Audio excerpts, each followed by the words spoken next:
सभी को जय मूल निवासी, जय भारत, जय भीम, जय संविधान। और आज के कार्यक्रम में उपस्थित तमाम अतिथिगण, मेरे साथियों, माताएं बहनें और बुजुर्ग और वृद्धजनों को मेरा जय भीम। साथियों, आज का जो कार्यक्रम है, बाबा साहब अम्बेडकर की 130वीं जयंती हम मनाने जा रहे हैं। कौन थे बाबा साहब अम्बेडकर, क्या किया उन्होंने हमारे लिए कि आज हम उनको एक महापुरुष मानते हैं और महापुरुष मानते हुए हम उनकी बातों का अनुसरण कर रहे हैं। बाबा साहब अम्बेडकर ने ऐसा क्या किया कि हम आज उनकी जन्म जयंती मना रहे हैं। एक साधारण व्यक्ति की कोई जन्म जयंती नहीं मनाता, एक साधारण व्यक्ति की कोई जन्म जयंती नहीं मनाता है। तो बाबा साहब अम्बेडकर ने ऐसा क्या किया? बाबा साहब अम्बेडकर ने ऐसा क्या किया जिससे आज पूरे विश्व भर में उनकी जयंती मनाई जा रही है और उनके विचारों का प्रचार प्रसार किया जा रहा है। और बहुत से ऐसे संगठन हैं जो लगातार ये कार्य कर रहे हैं, जो सिर्फ और सिर्फ जयंती को ही एक फिक्स दिन नहीं मानते, जो सिर्फ और सिर्फ जयंती पर ही प्रतिबंधित नहीं रहते कि हमें सिर्फ और सिर्फ जयंती मनानी है। ऐसे भी तमाम संगठन हैं जो साल के 365 दिन तक बाबा साहब डॉक्टर अम्बेडकर के विचारों का प्रचार प्रसार करके समाज में जागरण का कार्यक्रम जारी रखते हैं। ऐसा क्यों किया जा रहा है? साथियों, बाबा साहब अम्बेडकर ने संविधान में जो हमें अधिकार दिए, उन अधिकारों को आज लगभग 70 साल से ज्यादा का समय हो चुका है और उन अधिकारों को ग्रहण करने के बाद में हमारी समस्याओं का क्या कि समाधान होना चाहिए था। हमारी समस्याएं हैं वो उनका समाधान होना चाहिए था, क्योंकि अगर डॉक्टर किसी पेशेंट को या किसी मरीज को दवाई देता है तो जब भी अपन डॉक्टर के पास जाते हैं वो गोली देता है, इंजेक्शन देता है, उससे 3 दिन बाद फिर से डॉक्टर अपने को बुलाता है और बुला करके पूछता है कि पहले से आपको रिलीफ है कि नहीं है।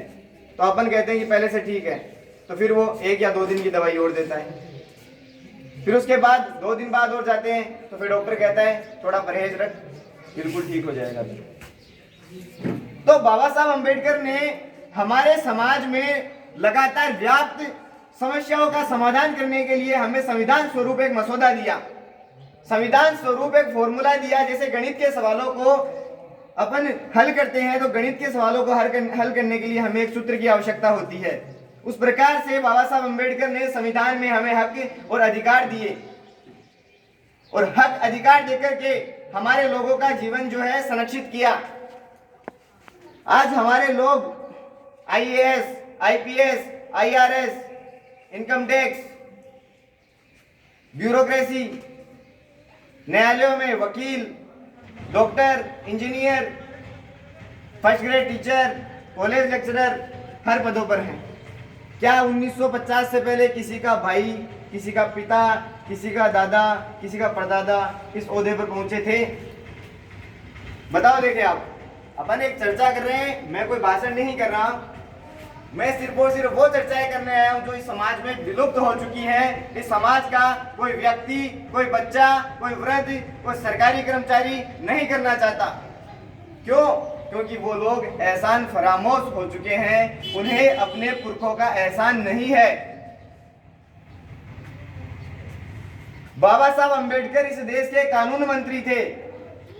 इतना पढ़ा कि अगर वो अपने लिए लड़ाई लड़ते सिर्फ और सिर्फ, अगर वो ये चाहते कि मुझे एक गाड़ी खरीदनी है अच्छी सी, एक बढ़िया बंगला बनाना है और मैं ऐश आराम की जिंदगी अपनी जी लूंगा, तो ऐसी तो कोई कमी बाबा साहब अम्बेडकर के पास थी नहीं। तमाम इतनी सारी डिग्रियां थी। तो फिर बाबा साहब अम्बेडकर ने हमारे लिए काम क्यों किया? हमारे लिए काम क्यों किया? ये सबसे बड़ा प्रश्न है, सबसे बड़ा विषय है कि हमारे लिए बाबा साहब अम्बेडकर ने काम क्यों किया। आज इस समाज का कर्मचारी जब भी नौकरी लगता है, नौकरी लगने के बाद में वो समाज के साथ साथ अपने परिवार को भी भूल जाता है। वो समाज के साथ अपने परिवार को भी भूल जाता है। अरे नौकरी पैसे से आप सिर्फ और सिर्फ अपने पेट को संरक्षित कर सकते हो, अच्छे कपड़े पहन सकते हो, अच्छे दिख सकते हो, लेकिन जब तक आपके विचार मजबूत नहीं है, आप एक जानवर स्वरूप, जब तक आपके विचारों में अपने समाज, अपने पूर्वजों और अपने पुरखों के लिए दर्द नहीं है, तो आप एक जानवर समान हैं। जबकि जानवर भी अपने समुदाय में और अपने समुदाय के जितने भी वो जानवर होते हैं, उस प्रजाति के जितने भी जानवर होते हैं, उनको संरक्षित रखता है। लेकिन हमारे कर्मचारीगण और हमारे नेताओं ने हमारे साथ में क्या किया? हमारे नेताओं ने और हमारे कर्मचारियों ने हमारे से सिर्फ और सिर्फ वाही लूटी, बधाइयां ली, और इसके अलावा कभी भी समाज की तरफ आकर के नहीं देखा, कभी भी समाज की तरफ आकर के नहीं देखा। और जो अधिकार बाबा साहब अम्बेडकर ने दिए, उन अधिकारों का संरक्षण करने के बजाय उनका दहन किया। जो ब्राह्मणवादी ताकतें हमारे समाज के अधिकारों को ध्वस्त करने के लिए लगातार रात दिन षड्यंत्र कर रही है, अगर उनका विरोध हमारे नेताओं के द्वारा नहीं किया गया, हमारे समाज के कर्मचारियों के द्वारा नहीं किया गया, तो वो इनडायरेक्ट रूप से उस दहन का समर्थन कर रहे हैं। हमारे लोग ना स्वयं को पता है, ना किसी को जानकारी दे पाते हैं। इसका सबसे बड़ा कारण है और सबसे बड़ी समस्या हमारे लोगों को बार बार जो सवर्ण जाति के लोग हैं, या ब्राह्मणवादी जो लोग हैं, या ब्राह्मणवादी ताकतों को अपने अंदर समावेशित जो अपने ही समाज के लोग हैं, वो लोग क्या कहते हैं कि रिजर्वेशन बहुत गलत है। रिजर्वेशन से अयोग्य लोग जो हैं वो आगे जा रहे हैं, उनमें योग्यता नहीं है, उनमें मेरिट नहीं है। हमारा बच्चा लगातार मेहनत करके 10वीं क्लास के बोर्ड में मेहनत करता है, 95%, 98%, और कुछ केसेस में तो ये भी हुआ कि 100% अंक भी प्राप्त किए। तो इसका मतलब ये है कि हमारे लोगों के पास किस चीज की कमी है? सिर्फ और सिर्फ अवसर की। और वो अवसर किसने दिया? बाबा साहब अम्बेडकर ने।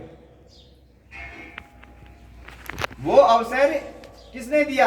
बाबा साहब अम्बेडकर। साथियों, रिजर्वेशन का मतलब यही नहीं होता कि हम रिजर्वेशन का फायदा लेकर के सिर्फ और सिर्फ नौकरी लग गई। रिजर्वेशन का मतलब है रिप्रेजेंटेशन, हमारा प्रतिनिधित्व। और प्रतिनिधित्व किस चीज को अपन कहते हैं? इस गांव का नाम हुकुमपुरा, ठीक है, और यहाँ पंचायत हुकुमपुरा ही होगी, बामलास, और पंचायत समिति उदयपुरवाटी, ठीक है, विधानसभा उदयपुरवाटी, ठीक है, और जिला झुंझुनू, यही लगता है। तो आज हुकुमपुरा का कोई बच्चा या हुकुमपुरा का कोई युवक सरकारी नौकरी में जाता है, मान करके चले वो फर्स्ट ग्रेड में नौकरी कर रहा है, तो वो क्या करेगा वहां जाकर के? वो इस हुकुमपुरा से गया है, तो इसका मतलब वहां जाकर के वो क्या कहेगा? अगर उसको कोई सवाल करे, उससे पहचान बढ़ाए, उससे जानकारी ले, तो उससे क्या कहेगा? भाई कहाँ से हो? तो वो कहेगा कि मैं झुंझुनू के उदयपुरवाटी तहसील के हुकुमपुरा गांव का। अच्छा, तो उसने गांव का प्रतिनिधित्व वहां किया। फिर उससे पूछा जाएगा कम्युनिटी, तो बोलता है कि मैं शेड्यूल्ड कास्ट से, शेड्यूल्ड ट्राइब से हूँ, अनुसूचित जाति से, अनुसूचित जनजाति से हूँ। उसके अलावा ओबीसी का कोई भाई होगा तो वो कहेगा कि मैं अदर बैकवर्ड क्लासेस ओबीसी से हूँ। इसके अलावा माइनॉरिटी का कोई होगा तो वो कहेगा कि मैं मुस्लिम समुदाय से हूँ। ऐसी बात वो वहां करेगा। और उसका जितना भी स्टाफ होगा उसमें जब तक वो नहीं गया तब तक कोई SC ST OBC का कैंडिडेट नहीं था। लेकिन वो जैसे ही वहां पहुंचा तो उसने क्या किया? उस पूरे SC कम्युनिटी, पूरे SC समुदाय पूरे एसटी समुदाय, पूरे ओबीसी समुदाय का क्या किया वहां जाकर के प्रतिनिधित्व। ऐसे ही हमारे आईएएस, आईपीएस, आईआरएस जो बनते हैं वो जाकर के हमारा प्रतिनिधित्व करते हैं। वो हमारा अधिकार है, वो हमारा अधिकार है। और लगातार ओबीसी के लोगों में क्या भ्रांति फैलाई जाती है, शेड्यूल्ड कास्ट के लोगों में, अनुसूचित जाति, अनुसूचित जनजाति और ओबीसी के बीच जो षड्यंत्र थोपा जाता है, वो सबसे बड़ा षड्यंत्र क्या होता है कि ब्राह्मण, क्षत्रिय और वैश्य वो अपनी व्यवस्था कायम रखना चाहते हैं। तो वो क्या बताते हैं, अनुसूचित जाति और अनुसूचित जनजाति को छूत बताते हैं, और ओबीसी जो कि अदर बैकवर्ड क्लासेस जिनको अपन कहते हैं, अन्य पिछड़ा वर्ग जिसे हम कहते हैं, उनको क्या बताते हैं, सचूत, कि तुम जो हो वो इनसे थोड़े ऊंचे हो। तो उनमें क्या भाव आएगा, जबकि other backward classes OBC, Jat, Maratha, Kunbi, Saini, Gurjar, ये सारे लोग हमारे ही मूल निवासी भाई हैं। जैसे कि रोहिताज जी ने बताया कि इस देश के मूल निवासियों को 6743 जातियों में बांटने का काम ब्राह्मणवादी ताकतों ने किया। तो ये सारे लोग एक ही समुदाय के लोग हैं, मूल निवासी हैं, लेकिन इनको बांटने का काम किया। अब ओबीसी पर ब्राह्मणवादी जो ताकतें वो कैसे षड्यंत्र करती हैं, क्योंकि ओबीसी जनसंख्या में बहुत ज्यादा है, ओबीसी जनसंख्या में बहुत ज्यादा है। और कितना ज्यादा, इतना ज्यादा कि उसको एससी, एसटी, माइनॉरिटी और ब्राह्मण बनिए राजपूत एक साइड भी हो एक बार के लिए। अगर अपन बैलेंस शीट निकाल करके देखें, 56 से 57% बैकवर्ड क्लास है, 56 से 57% बैकवर्ड क्लास है ओबीसी, अन्य पिछड़ा वर्ग। क्या कोई उनसे पूछे कि जितने तुम लोग जनसंख्या में हो, क्या तुम्हारा उधर कार्यपालिका में, ब्यूरोक्रेसी में, आईएएस, आईपीएस, आईआरएस के अंदर तुम्हारा प्रतिनिधित्व है? तो उनसे जाकर के पूछें, और जब आंकड़े निकाले तो आंकड़े निकालने पर पता चलता है 0, 00, जहाँ 000 की बात होती है तो वहाँ 000, उधर भी एक आदमी नहीं मिलता। अरे जो इस देश के अंदर सबसे ज्यादा मेजोरिटी में है, सबसे ज्यादा संख्या में है, वो लोग वहां 0, 00 के अंदर उनकी बात होती है, उनकी गणना होती है। तो क्या उस 60%, उस 52%, उस 58% ओबीसी का वहां प्रतिनिधित्व हुआ? क्या न्यायपालिका की अगर अपन बात करते हैं तो इस देश की न्यायपालिका किस चीज को मानते हैं अपन? कोर्ट जानते हो सब लोग।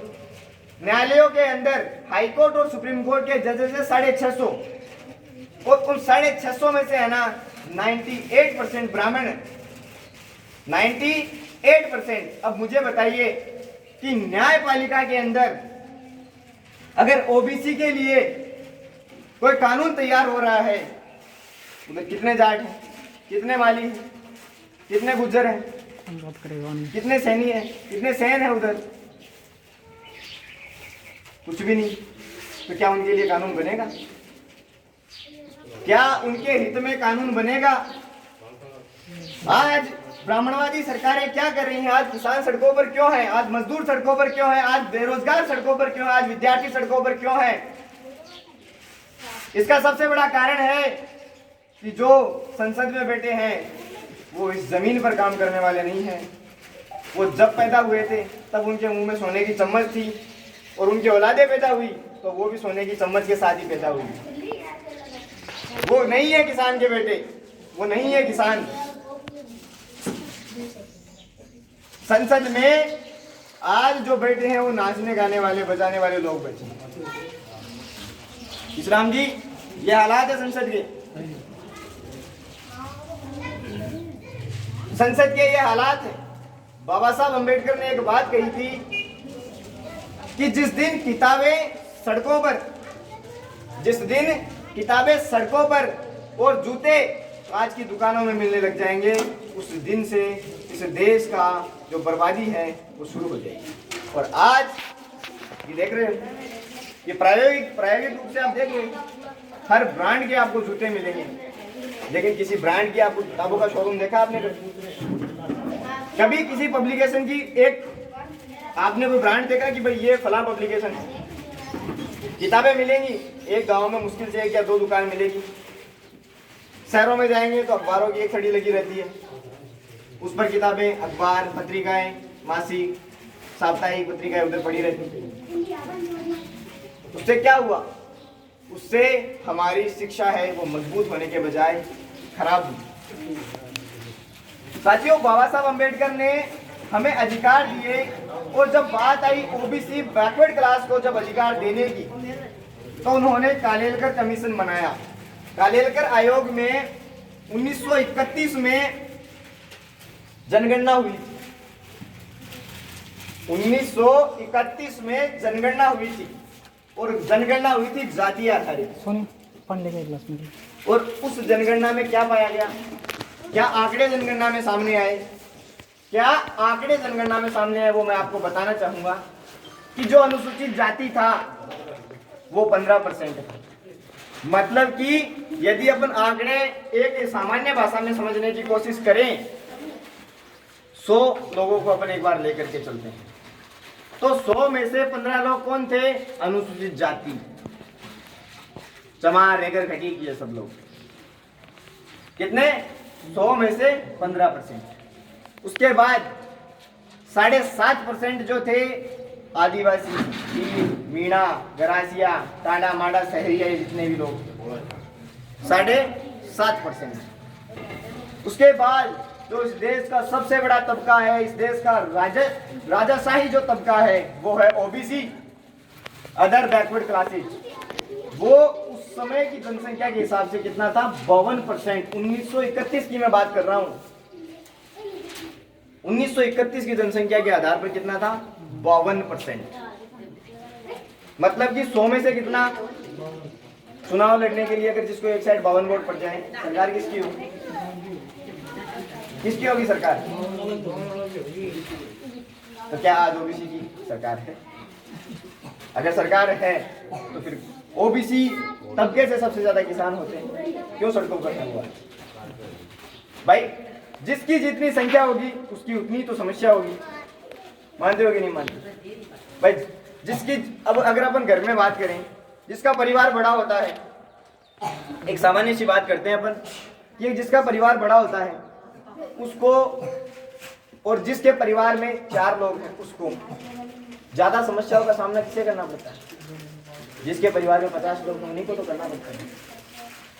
तो बैकवर्ड क्लास के लोग इतने ज्यादा संख्या में हैं, समस्याएं उनकी ज्यादा हैं, फिर भी वो सत्ता में नहीं। इसका कारण, फिर भी वो ब्यूरोक्रेसी में, कार्यपालिका में नहीं, आईएएस, आईपीएस, आईआरएस में नहीं, सरकारी कॉलेजों में सहायक प्रोफेसर इनकी पोस्ट पर भी वो बिल्कुल नहीं। फिर बाबा साहब अम्बेडकर ने जब अदर बैकवर्ड क्लास के लिए, ओबीसी के लिए, अन्य पिछड़ा वर्ग के लिए जब कालेलकर कमीशन बनाया, तो जो जातीय आधारित जनगणना थी, उस जातीय आधारित कौन सी जनगणना? 1931 की जनगणना, उसको आधार बनाया। और 1931 की जनगणना के आधार पर बाबा साहब अम्बेडकर ने संसद के अंदर कालेलकर आयोग पेश किया, और कालेलकर आयोग पेश करके कहा कि आप जो है वो इन पर विचार कीजिए, और इस देश का सबसे बड़ा जो तबका है, अदर बैकवर्ड क्लास, अन्य पिछड़ा वर्ग, उनको अधिकार दीजिए। तो उस समय सत्ता में कौन था? नेहरू, सरदार पटेल, जो कि ओबीसी थे, लेकिन शिकार थे ब्राह्मणवाद का। तो क्या किया? नेहरू के पक्ष में काम किया और बाबा साहब अम्बेडकर का विरोध किया। हिंदू कोड बिल और कालेलकर कमीशन की वजह से बाबा साहब अम्बेडकर ने कानून मंत्री के पद से इस्तीफा दिया। क्यों? क्योंकि बाबा साहब अम्बेडकर कहते हैं कि मैं इस देश का कानून मंत्री हूं, और मेरे बनाए हुए कानून अगर इस देश पर नहीं लागू होते तो मुझे इस ओहदे की, इस पद की मुझे कोई जरूरत नहीं है। और उसके बाद बाबा साहब अम्बेडकर ने क्या किया? अदर बैकवर्ड क्लास, अलग जो अन्य पिछड़ा वर्ग है, उसको जागरूक करने का काम किया। इस देश में सबसे बड़ा कोई नेता अगर ओबीसी का आज तक हुआ है तो वो है बाबा साहब डॉक्टर अंबेडकर। इस देश में जो लोग ये बात कहते हैं लगातार कि ये तो दलितों का नेता है, ये चमारों का नेता है, ऐसी बात कहते हैं, जबकि बाबा साहब अंबेडकर ने ऐसा कोई काम नहीं किया जिससे एक जाति तक उनको सीमित किया जाए। और बार बार एक ही शब्द इस्तेमाल करते हैं, दलित, जो कि बहुत ज्यादा घृणामय और गलत शब्द है। गलत कैसे? संवैधानिक तौर पर। उसका भी मैं आपको बताना चाहूंगा कि दलित शब्द को अंग्रेजी में अगर अपन बात करें तो उसको अंडर डॉग बोला जाता है, मतलब कि कुत्ते से भी निचली प्रजाति का। अब एक बात बताइए, अगर आपको सही और सटीक अर्थ पता हो तो क्या आप इस शब्द को अपने लिए उपयोग में करेंगे? क्या अपने लिए अपन उपयोग में लेंगे कि अगर अपने को कोई ये कहे कि तू तो कुत्ते से भी बेकार है, तो इस शब्द को क्या अपन अपने सम्मान के लिए उपयोग में लेंगे? नहीं लेंगे। इतना गलत ये शब्द है और इसको 2 बार महाराष्ट्र हाईकोर्ट और मध्य प्रदेश हाईकोर्ट ने बैन किया। लेकिन जो ब्राह्मणवादी ताकतों के शिकार हमारे समाज के लोग हैं, वो लोग इन शब्दों का इस्तेमाल करके किताबें छाप रहे हैं, संगठन बना रहे हैं, संगठन निर्माण कर रहे हैं और हमारे लोगों को गुमराह करने का काम कर रहे हैं। इस पर हमें ध्यान देने की जरूरत है। लोग कहते हैं कि बाबा साहब अंबेडकर ने दलित शब्द का इस्तेमाल किया, जबकि बाबा साहब अंबेडकर ने अंग्रेजी में डिप्रेस्ड क्लास का इस्तेमाल किया, डिप्रेस्ड क्लास शब्द का इस्तेमाल किया, जिसका मतलब होता है शोषित वंचित वर्ग। शोषित मतलब जिस पर सामंतशाहियों ने उनका शोषण किया हो, वंचित मतलब जो अधिकार मिलने थे उन अधिकारों से वो वंचित रहे हो। शोषित और वंचित शब्द इस्तेमाल किया, लेकिन ब्राह्मणवादी साहित्यकारों ने और गीता प्रेस गोरखपुर के चेलों ने लगातार इसको गलत छापा और हमारे लोगों के दिमाग में एंटीडोट डालने का काम किया। और हमारे समाज के 2 नहीं 4 नहीं आज लाखों संगठनों में टुकड़े।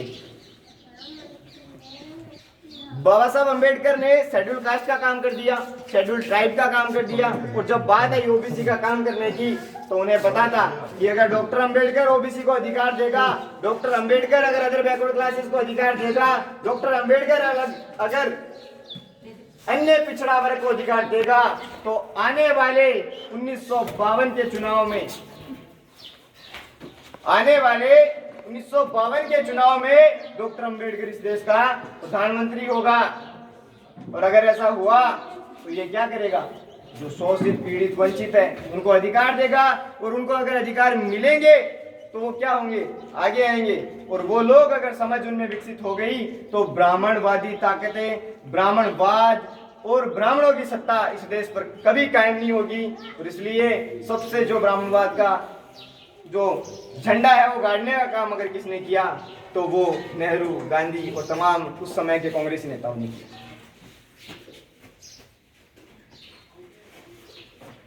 मैं किसी प्रकार का चुनाव प्रचार नहीं कर रहा, लेकिन हमारे समाज की सबसे बड़ी कमी है, और ये उस प्रत्येक बुद्धिजीवी व्यक्ति की कमी है, भले ही वो राजनेता न बने, लेकिन उसको राजनीति का एक ज्ञान होना जरूरी है। उसको राजनीति का ज्ञान होना जरूरी है। क्यों? जैसे अभी लेक्चरर साहब ने बताया कि जो वोट है वो मेरा वोट, यहाँ बैठे अंकल जी का वोट, मेरे भाइयों का वोट, अंबानी, अडानी, बिरला, इनका वोट बराबर है। और जायज बात भाई, वोट देने के लिए क्या क्या योग्यताएं हमें चाहिए? 18 वर्ष की उम्र, 18 वर्ष की उम्र चाहिए। और वोट क्यों दे रहे हैं? ताकि हम हमारी जो भौगोलिक स्थिति है, हमारी जो बौद्धिक स्तर है, उसमें कुछ सुधार हो, इसके लिए ही दे रहे हैं वोट। लेकिन आज जो सबसे बड़ी समस्या है कि आज जो वोट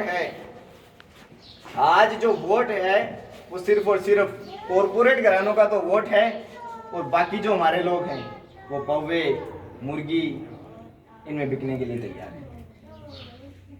जिधर कॉर्पोरेट घराने चंदा देते हैं उधर वोट जाता है, उधर सरकारें बनती है। इसका सबसे बड़ा गलत काम किसने किया? इसका सबसे बड़ा जो गलत काम है वो हमारे समाज के लोगों ने किया कि वोट की जो सही ताकत थी उसका इस्तेमाल नहीं किया। एक बात बताइए, 100 लोग हैं और 100 लोगों में 3 लोग हैं, ठीक है, और एक तरफ 15 लोग, एक तरफ 7 लोग, एक तरफ 52% लोग या 56% लोग हों, तो एक बात बताइए कि अगर मैं चुनाव लड़ूं और मुझे किसी तबके के भी अगर 52% वोट पड़े या मुझे शेड्यूल कास्ट के भी वोट पड़े, तो एक बात बताइए उस वोट में उस चुनाव के समय कौन चुनाव जीतेगा? जिसका समाज मजबूत होगा वो चुनाव जीतेगा, जिसका समाज मजबूत होगा वो चुनाव जीतेगा। आज इस देश में 5 नेशनल लेवल की पार्टियां हैं और 5 की 5 उन लोगों की है जो 3.5% खुद जनसंख्या में है, जो 3.5% खुद जनसंख्या में है, वो आज इस पूरे देश पर राज कर रहे हैं। लगातार एट्रोसिटीज के लिए जो कानून है उसको खत्म करने का काम कर रहे हैं, युवाओं के लिए जो अधिकार है उनको खत्म करने का काम कर रहे हैं, महिलाओं के लिए बेटी बचाओ बेटी पढ़ाओ का नारा देने वाले आज बेटियां हमें इन कुटिल और जाहिल गवार नेताओं से बचाने के लिए जो नारा है वो आज हमारे लिए एक धमकी बन चुका है, एक चेतावनी हमारे लिए बन चुका है। वो किसकी वजह से हुआ? क्योंकि हमने वोट की ताकत को नहीं पहचाना। साथियों, सबसे बड़ी समस्या हमारे समाज की है कि हमारे समाज में इंटेलिजेंट तो बहुत हैं, जो किताबें उनको दी जाती है उनको चाट करके वो बड़े से बड़े अधिकारी तो बन जाते हैं, लेकिन वो बुद्धिजीवी नहीं बन पाते। वो ये नहीं जानते कि मेरा भाई अगर कमजोर है तो इसको कैसे न कैसे कोऑपरेट करके इसको आगे लाया जाए, मेरा समाज अगर कमजोर है तो कैसे न कैसे करके इसको कोऑपरेट करके इसको थोड़ा समझा करके या इसे कुछ सिखा करके इसको आगे लाया जाए। ऐसा न करके हमारे समाज के लोगों ने क्या किया? नौकरी लग गया। यार मेरे फला उस दोस्त के पास में तो जगवार है, 50 लाख रुपए गाड़ी, 60 लाख रुपए गाड़ी, अब मेरे पास 2 या 4 साल में बढ़िया से नौकरी हुई तो मेरे पास वो गाड़ी है। तो हमारे लोगों ने क्या की? होड़ की। क्या की? होड़। और होड़ के चक्कर में क्या किया? हमारे समाज की समस्या 70 साल में खत्म होनी चाहिए थी, दुगनी तिगुनी चौगुनी नहीं 70 गुना खराब हुई। अब 70 गुना कैसे खराब हुई है उसका मैं आपको बता दूं कि 1947 के अंदर जब देश आजाद हुआ था उस समय जो डॉलर का रेट था ना, आज डॉलर जानते हो सब लोग, डॉलर जानते हैं, विदेश में जो रुपया चलता है जिसमें पूरे देश का पूरे विश्व का कारोबार होता है, वो भारत का 1 रुपया, भारत के 3 रुपए और 1 डॉलर था, ठीक है। और आज 76 रुपए, 77 रुपए, मतलब कि किसी देश की करेंसी जितनी कमजोर होती है उस देश पर उतना ही ज्यादा कर्जा होता है। जिस देश की करेंसी जितनी कमजोर होती है उस देश पर उतना ही ज्यादा कर्जा होता है। अब देख लीजिए कि हमारी समस्या कम हुई है या कितनी गुना बढ़ी है। 3 रुपए से 77 रुपए 78 रुपए पहुंच जाएगा थोड़े दिनों में। तो इतने गुना हमारे ऊपर गुलामी जो है वो खत्म नहीं थोपी गई है, और इसका सबसे बड़ा जो जिम्मेदार है वो हमारे समाज का पढ़ा लिखा वर्ग है, हमारे समाज का कर्मचारी वर्ग है, हमारे समाज का नेता वर्ग है, जिसने सिर्फ और सिर्फ हमारे समाज को वोट लेने के लिए इस्तेमाल किया, नेताओं ने वोट लेने के लिए इस्तेमाल किया और कर्मचारियों ने कभी समाज की तरफ जाकर के नहीं देखा। बाबा साहब अम्बेडकर ने सारे अधिकार दिए और हमारे लोग उनको संरक्षित नहीं कर पाए। इसलिए साथियों, हमारे समाज के सभी कर्मचारी, सभी साथी, सभी युवा पढ़ने के साथ साथ अपने कार्य जो भी काम आप करते हैं उनके साथ साथ हमारे मूल निवासी महापुरुषों की विचारधारा को भी समझिए, लोगों को समझाइए। उससे क्या होगा कि बाबा साहब अम्बेडकर ने जो अधिकार हमें दिए थे वो अधिकार हमारे संरक्षित होंगे। क्यों? क्योंकि सभी लोग जागरूक होंगे अपने अधिकारों के लिए। तो ये बात पुख्ता है कि वो कभी भी पीछे नहीं हटेंगे, वो अपने अधिकारों के लिए हमेशा अग्रसर रहेंगे। इसके लिए हमें हमारे समाज में एक मुहिम चलानी होगी, वो मुहिम है पे बैक टू सोसाइटी, कि हमें हमारे समाज के लिए पे बैक करना होगा। पे मतलब कि भुगतान, किसको? समाज को। किसके लिए? जो कर्ज हमारे ऊपर है। कौन सा कर्ज? वो कर्ज जो हमारे समाज के लोग किसी समय पर झाड़ू लटका करके, हांडी लटका करके अछूतता, दासपन इसका शिकार थे। वो कर्ज हमारे पर उतरा और वो उतारने का काम किसने किया? हमारे महापुरुषों ने किया। और उस कर्ज को समझते हुए हमें पे बैक टू सोसाइटी करना होगा, हमें समाज को देना होगा। और समाज को क्या देना होगा? समय, श्रम, बुद्धि, पैसा और हुनर। जिसके पास पैसा है, समय नहीं दे सकता, वो समाज में 5%, बाबा साहब अम्बेडकर ने 5% कहा, लेकिन हम कहते हैं सिर्फ 2% दीजिए। मतलब कि अगर आप 100 रुपए कमाते हैं तो 2 रुपए अपने समाज पर खर्च कीजिए। 2 रुपए अपने समाज पर खर्च कीजिए, जिससे समाज जो है वो हमारा जागरूक हो, समाज को समस्याओं का ज्ञान हो और समाज बौद्धिक रूप से मजबूत हो सके। साथियों, समस्याओं पर गुणगान करने से कभी समस्याओं का समाधान नहीं होता। समस्याओं के कारण को जानकर और प्लान बनाकर अगर उनको खत्म करने के लिए अगर अपन काम करेंगे तो बेशक हम मानसिक स्तर पर भी आज़ाद होंगे और इस ब्राह्मणवाद से, जो इस देश की सबसे बड़ी बीमारी है, उस ब्राह्मणवाद से भी हमें मुक्ति मिलेगी। और आने वाले समय में हमारे लोग सत्ता, शासन, प्रशासन हर चीज़ में अपनी भूमिका निभाएंगे। तो साथियों, जो मैंने बात कही है, जो जयंती हम मना रहे हैं, पुष्प अर्पित करने, माल्यार्पण करने से हमारा कुछ नहीं होगा। बाबा साहब अम्बेडकर के जो विचार हैं, जो किताबें हैं, उनका प्रचार प्रसार जरूरी है। अगर हम उनका प्रचार प्रसार करते हैं, हम उन विचारों को फैलाते हैं, क्योंकि फोटो देखने से क्या होगा? बाबा साहब की फोटो है, यहाँ लगी हुई है, यहाँ पीछे ये बैनर में भी लगी हुई है, मेरे फ़ोन में भी है, सबके फ़ोन में होगी, सबके फ़ोन में। हमने देख ली, अपने लिए किया, खुश होकर के बैठ गए। अब हमने ये नहीं पता ना क्या किया, नहीं पता ना अपन को कि अपन ने लिए क्या किया।